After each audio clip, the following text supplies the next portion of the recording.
Everyone, real quick before we start the actual video, since we are covering Jamaican rums in this video, I figured it'd only be right to mention, obviously, Hurricane Melissa and its effect it's had on Jamaica in the last week or two. And obviously there's loss of life, property damage, infrastructure damage, and all that. And, we're still trying to get a sense of what's happening there, or what had happened there. And I figured this would be a good opportunity if you were looking to maybe help in some sort of way and you weren't sure where to donate. What I have in the description down below are a couple of resources, websites that the folks at Worthy Park have shared. Worthy Park, if you're not familiar, is a Jamaican distillery, and they shared a couple of websites to make donations. So I'm just going to link those down below. Obviously, with anything, when it comes to donations, do your research, look into the stuff. But I just wanted to pass that along, and feel like you want to help and contribute, then check those out.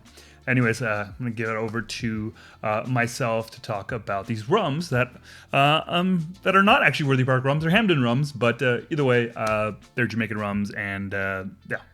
Hello and welcome to the Rum Revival. My name is Arminder, and today I'm covering these three Jamaican rums from Hampden Estate. They were distilled by Hampden Estate, but they were aged, bottled, and released by Rolling Fork, an independent bottler out of Indiana. Now, these three rums are part of a 6-pack of rums that Rolling Fork is currently selling on their website.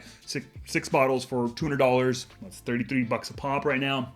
They might eventually sell these individually. Not entirely sure about that. They might be available at retail individually. Not sure about that. Should have done my research. But I have previously covered the other three rums. There were 3 Paraguay rums in my previous video, so check that out if you haven't seen it. But in this video, I'm going to focus on these 3. Full disclosure, these rums were sent to me by the folks over at Rolling Fork. They asked my address, I gave it to them, and they sent me these 3, as well as the 3 from Paraguay. And they didn't ask me to do a video, but I figured, what the hey, I've got stuff to say about these rums. Now, all 3 of these are part of the Wisdom of Age series that Rolling Fork is doing. And as I look off screen here, basically that series features limited releases of rum to illustrate the variability in flavor profile achieved through the use of different types of casks. So what we have here is a multi-mark blend here, this one right here. The names are a little...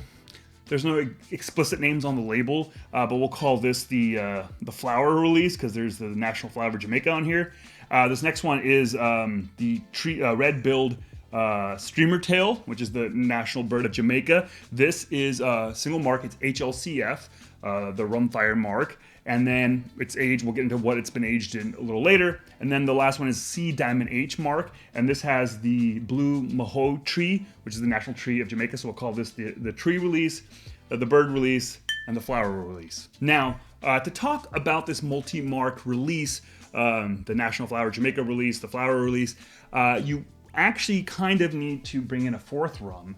And that's this rum right here. So last year, Rolling Fork had released a limited amount of this. And what this is a blend of LROK, C Diamond H, and DOK. All 3 are marks that Hampden produces. And they released this unaged, and then they took that blend and aged it in a cask for some amount of time and released it in this particular release. So what we have here across both of these releases, and I figured it'd be kind of fun to taste them side by side, even though I don't think you can get this anymore. It's not on their website. You might be able to find a bottle here and there at retail, maybe. But okay, in terms of the blend, it's 80% LROK, and LROK is the 3rd lowest mark in terms of ester count. Then it's the C Diamond H mark, which I believe is the 2nd to highest mark, and that's 10% of the blend. So 80% LROK, 10% C Diamond H, and then the final 10% is DOK, which is the highest ester mark that Hampden Estate produces. And this was bottled at 58.5% ABV, and then for this aged release, it was aged in a specific cask number 244181, because I know you want to know, and it was aged for 12 months. And it was specifically aged in a American Oak ex-bourbon cask that had a char level number 1 to it, which I think pretty much is not a overly charred barrel, because I know they go a couple of numbers at least. I don't know how far they go, frankly, but 1 presumably is the lowest level, so the lightest char.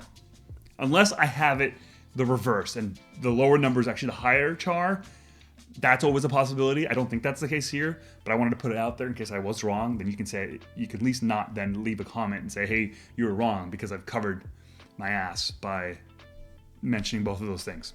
And this is bottled at 57.45% ABV, so it dropped a little bit, which is totally normal as part of the process of aging. You might potentially see a drop in ABV, which you did. So let's first start off with the unaged blend. This is, to me, very, very Hampden. It's a little note of like strawberry, banana, a little yogurt, but strawberry, banana yogurt, which I don't know if everyone gets that note. To me, it's like a hyper specific note. Tart fruit, yogurt fruit. And I absolutely love and adore that aroma. There is a slight little whiff of like acetone here, but not really strong. To me, it's really that strawberry banana yogurt thing. All right, let's give it a taste. Cheers.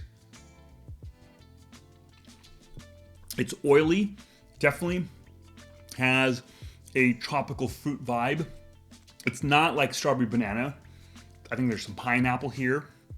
And there is some kind of marker note here, but it's not dominant, it's not intense. I think the transition from the tropical fruit to the marker is actually a very nice, subtle transition. So yeah, I'm actually a big fan of this rum. I wasn't initially, it was fine, but the more I've started drinking this, the more I've really dug this particular blend of 80% LROK and then 10% C Diamond H and 10% DOK. Now let's try the blend aged 12 months in ex-bourbon. Now here, to me, on the aroma, I'm not really getting that strawberry yogurt thing. I am still getting banana, and it's banana that I think is enriched by a little bit of light oak, but definitely lose that tartness, the yogurtness, and not really picking up much strawberry. But to me, it's banana and some light oak, which I don't mind, but it feels less kind of signature Hampden to me. All right, let's give it a taste. Cheers. Not bad, but very clear, obvious oak influence here. To me, that is a note that is noticeable. I think you lose some of that tropical fruit that's downplayed. I still do get some Sharpie here, like especially on the back end, as I'm letting it linger and turn into the finish. It is marker and Sharpie. So at least you haven't lost, I think, a big part of the funk in that regard. But you definitely are, the tropical fruitiness is having to step back a couple of steps to allow the oak to come through, which, no surprise, right? Kind of expected, given that it has age on it, 12 months of age versus the unaged blend, right? To me, the main difference between the two is obviously the oak that's now apparent, and then the tropical fruitiness is kind of lost a little bit, or noticeably lost against the oak, but the Sharpie and marker funkiness still there, still apparent. I think 12 months of aging isn't really going to cover that. Even a couple more years will probably not cover that. I think it's got some boldness and intenseness that cuts through the wood aging. I think if you're not a fan of that strong, intense, unaged distillate, high ester distillate, then this will probably be more in your wheelhouse. That oak and that light oak kind of throughout will just be a little more approachable and more tasty for you. So now this next release, the bird release, and that red-billed steamer tail release is HLCF, which I love, one of my favorite, definitely my favorite mark from Hampden. It makes one of my favorite rums, Rum Fire. And this is aged 30 months in toasted American oak, so ex-bourbon here as well, with char level 1, but also it has a 1 year, the staves are air seasoned for 1 year. And someone explained that to me once in terms of what that meant, and I don't remember, and I didn't write it down in the script, so it means something to somebody for sure, but for me, it's char level 1, 30 months, so longer than this. Obviously, the distillate's different. This is all HLCF. There's no HLCF in these two, and I'm really excited to taste it. It's about a 60.5% ABV. So here, the thing that really surprised me the first time I tried it, and I'm still getting here, is vanilla. I actually get some vanilla. In fact, maybe the first thing I smell is vanilla as opposed to the HLCF of it all. There is some that kind of sharp pineapple of HLCF, and I can also kind of smell the high ABV of it all, right? A little bit of alcohol fumes here. All right, let's give this a taste. Cheers. So first thing, love how silky, love the mouthfeel, just very silky, kind of just really great, kind of glides across your tongue.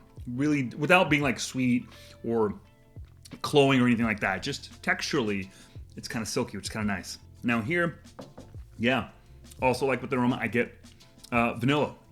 I get some vanillas here, but now I'm getting that getting that Hampden pineapple, strawberry, getting a little bit of strawberry. To me, I at least, but I have a lot of experience with it, but I recognize the HLCF here. I do. Some of that strawberry, maybe less of the banana. I often will get like a strawberry banana note in my HLCF, but strawberry and pineapple, it's there. And I still get a marker. What I will say is the sharp marker industrial notes here are definitely rounded out. So you get all the flavors without all the harshness. I would say it's probably more vanilla on the nose than there is actually on the palate. Everything about this is kind of rounded out, but not rounded to the point where it's dull or boring. I think it has pizzazz, has personality for a lightly aged rum. Like this one a lot. In fact, of the 2 aged releases, it's definitely my favorite, but that was probably always going to be the case, unless they really, butchered HLCF. They really kind of butchered my baby, but luckily they didn't. And then the last release is the National Tree release of Jamaica. This is C Diamond H.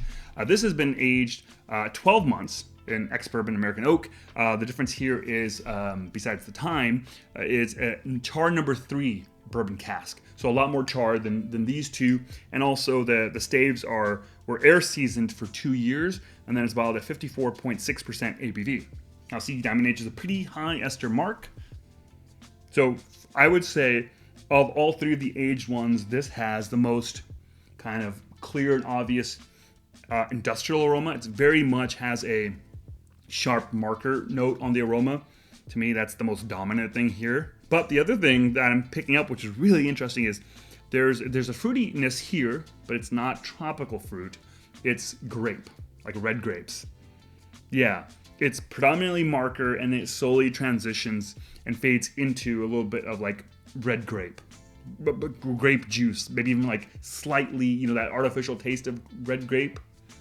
Yeah, I actually think that's a very cool combination and transition to go through. Anyways, let's give this a taste. Cheers. Okay, yeah, this is C Diamond H. So it's really high ester, really funky, and to me, it feels a little more acidic. To me, the Hampden rums, the higher you go in terms of marks, the more acidic they feel and taste. And this definitely has that, and this is a little triggering my heartburn a little bit. Yeah. Beyond that, the other thing I noticed is it feels lighter and thinner than these other 2 and these other 3, frankly. Now, part of that might be that, like midway through, it kind of dries out your mouth, just from the esters of it all, I guess, from the acidity, I think. Kind of really sucks out all the moisture out of your mouth. And it's because that kind of just feels thin. There is a little light oak here, but to me, the main focus is that acidity and is like a dry marker. Kind of halfway through, then you start building up some Sharpie notes. Maybe there's a little bit of like black tea here as well. And it has this really tangy, sour, industrial note that I think the ester heads will kind of enjoy. But yeah, that's kind of it. To me, a lot of like obvious and clear tropical fruit notes here. And as someone generally not the biggest fan of like really high ester Jamaican rums, this isn't necessarily playing in my wheelhouse. Like I think I'd rather drink any of these 3 over this one here. But I think if you are a high ester head, you're someone who really digs and vibes with really funky rums, then I think this is a good aged C Diamond H for sure. I'm really kind of impressed with these Hampden rums. I think I'm of all 6 releases, the Paraguay plus the Hampden, of those, my favorites are going to be the HLCF, and then the unaged Paraguay. Both are very different kind of rums for different applications, but this is my favorite one to sip on. That's my favorite one to make drinks with. Not that I've made drinks with these other ones, but you know, I can see an application for that. I think of the three, if you are new to funky rums for Hampden rums, then probably the multi-mark blend is kind of more in your wheelhouse. More of the oak shines through. But there you go. That's the video. Hopefully this was helpful and useful information, and appreciate y'all watching. Catch y'all next time. Cheers.